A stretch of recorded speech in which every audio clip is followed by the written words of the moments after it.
একের পর এক পুজো প্রস্তুতি কভারেজ দেখাচ্ছি। একদম সাউথ থেকে নর্থ, আর এই মুহূর্তে রয়েছি একদম দক্ষিণ কলকাতার একটি রিনাউন্ড পুজো, বোসপুকুর শীতলা মন্দিরের পুজো। এবছর তাদের থিম কালরক্ষণ, তবে থিমের ব্যাপারে বলবে পুজোর শিল্পী। তার যে নিরলস প্রচেষ্টা, আজ দেবীপক্ষের সূচনা অর্থাৎ মহালয়ের দিন তাদের যে কর্মযোগ্য, এবং ভেতরের প্যান্ডেলটা দেখাতে বলবো, ঢুকতেই একটা মনে হচ্ছে একটা কিচেনের ফিল পাচ্ছি আমরা। তো সেরকম একটা রয়েছে, চারিদিকে রয়েছে বয়াম রয়েছে, শিশি রয়েছে, কোথাও ধান রয়েছে, কোথাও বিভিন্ন মশলা রয়েছে, বিভিন্ন দ্রব্যাদি রয়েছে। আমি শিল্পীর মুখ থেকেই কথা শুনে নেবো যে এবছরের তাদের এই ভাবনা চিন্তাটা।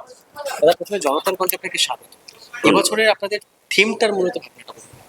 এবছর আমাদের থিমটার মূল ভাবনা হলো কালরক্ষণ, মানে টাইম প্রিজার্ভেশন। তো টাইমকে তো ওরমভাবে প্রিজার্ভ করা যায় না, তো কোনো একটা সময় থেকে এখনকার মানে এটা 3000ও হতে পারে, 300 হতে পারে, 30 বছরও হতে পারে। তো এই সময় থেকে বর্তমান অবস্থাতে যে পরিবর্তনটা আমাদের ন্যাচারালি হয়, সেইটাকে কিভাবে প্রিজার্ভ করা যায়। আমাদের নদীমাতৃক সভ্যতা, তো একটা সভ্যতা শুরু হয় নদী কেন্দ্রিক করে।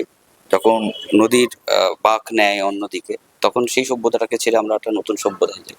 তো পুরনো সভ্যতাটা ওই অ্যাবান্ডেন্ড হিসেবে পড়ে নদী যেমন তার গতিপথে বয়ে চলে, আমরাও একটু চলতে চলতে কথা বলতে থাকি। নিশ্চয়ই। তো তো এই যে সুন্দর একটা ভাবনা। হ্যাঁ, তো এবারে বিষয়টা হলো যে যখন আমরা ওই অ্যাবান্ডেন্ড এরিয়া ছেড়ে দিচ্ছি, তখন সেখানকার সবকিছু শিল্প, সাহিত্য, ভাস্কর্য, সেখানকার খাদ্যাভ্যাস সবাইকে আমরা ভুলে চলে আসছি আর কি। তো আমার একটা মূল চেষ্টা এখানে আছে যে পুরনো ওই বিষয়গুলোকে, যেগুলো আমরা পাই আর কি, সেগুলোকে যাতে প্রিজার্ভ করে রাখা যায় পরবর্তী প্রজন্মের জন্য, সেটাই আমার মূল চিন্তা ভাবনা এবছরের। তো মূলত কি কি জিনিস, মানে শস্যাদি আমি দেখছি আমরা প্রচুর।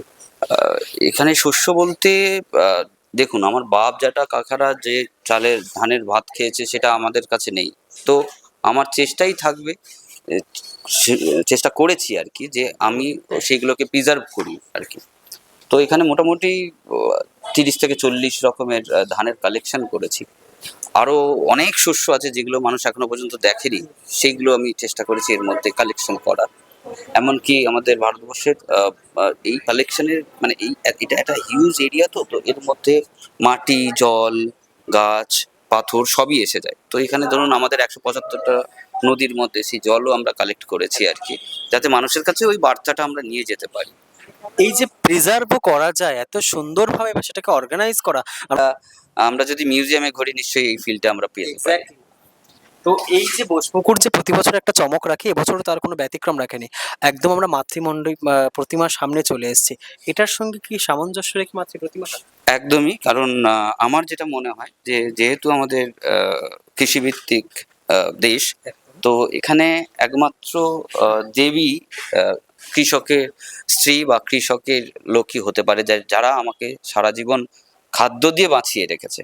তো অন্নদাতাই আমার কাছে মা হিসেবে দেখাচ্ছে। এই যে আপনি একজন শিল্পী, আপনি আরো এটা খুব ভালো করে দেখেছেন। আপনার চোখ থেকে কিভাবে দেখেন যে এই কৃষিকাজ না থাকলে শহরের মানুষ বাঁচবে না, কিন্তু সেই কৃষিকাজ আজ বিপন্নর পথে। ওর চিন্তা করেই তো আমি এই বিষয়গুলো নিয়ে আসছি, যে এইগুলো যতদিন না ফিরিয়ে আনা যাবে আবার প্রকৃতির বুকে, যেগুলো আমরা পাইনি সেগুলোকে যদি আবার ফিরিয়ে আনা যায়, তো ফার্মিং আমাদের খুব জরুরি। কারণ ফার্মিং না হলে আর আমরা হয়তো কোনোদিন বাঁচতে পারবো না, আবার আমরা রিকল করে নেচারটাকেও আনতে পারবো না। মানে বিপন্ন প্রকৃতি রুদ্ধ কৃষিকাজ। একদম সেটাই, সেই মেসেজটা এবছর বোসপুকুর শীতলা মন্দির দিচ্ছে। একদমই সেটা। দর্শনার্থীদের উদ্দেশ্যে মহালয়ার পূর্ণ লগ্নে কি শুভেচ্ছা বার্তা থাকবে? আহ মহালয়ার পরে আমি এটা বলতে পারি যে আমাদের কালকে ওপেনিং আছে। আমাদের 25 তারিখ থেকে এটা খোলা হচ্ছে, মানে পাবলিকের জন্য খোলা থাকবে। আপনারা আসুন, অন্য একটা স্বাদ পাবেন, এবং অনেক কিছু জানার একটা আপনাদের প্রবণতা যদি থাকে, নিশ্চয়ই এখান থেকে কিছু রসদ পাবেন। যে মায়ের জন্য আমি একটু আপনাকে এদিকে আসতে বলবো, যে মায়ের জন্য এত নিরলস প্রচেষ্টা, দিনের পর দিন, মাসের পর মাস। আপনাদের তো একটা জীবন আছে, হুম। অন স্ক্রিন আপনাদের একটা জীবন, অফ স্ক্রিন একটা জীবন। হুম। আপনার জীবনের স্ট্রাগলটা যদি একটু শুনি, মানে এই যে শিল্প জগতে ঢোকা। আহ, আমি এই 14 বছর হলো এটা আমার, আমি প্যান্ডেল করছি শুধুমাত্র দুর্গাপুজো। দুর্গাপুজো ছাড়া আর কিছু করি না, আর একটাই করে দুর্গাপুজো করি আর কি। আর বাদ বাকি সময়টাই আমার পড়াশোনা, নিজের কাজ করা, ছবি আঁকা, এইসব নিয়েই থাকে। আপনার নাম? আমার নাম Tusharkanti Pradhan. Thank you so much. বুঝতে পারলেন তাদের নিরলস প্রচেষ্টা হাজার হাজার দর্শনার্থীদের কাছে পৌঁছানোই একমাত্র মাধ্যম। তবে যে সমস্ত পুজো উদ্যোক্তারা সুন্দরভাবে অর্গানাইজ করে, তাদের পেছনেও যে মানুষদের হাত আছে তারা হচ্ছে শিল্পী। রাতকে দিন করে তারা এই পরিশ্রমের মধ্যে দিয়ে সুন্দর সুন্দর প্রতিমা এবং প্যান্ডেল উপহার দেয় বাংলা তথা শহরবাসীর কাছে। ক্যামেরা সত্যদীপ সিং এর সাথে সারদেশের রিপোর্ট, জনতার কণ্ঠ। চোখ রাখে খবরে।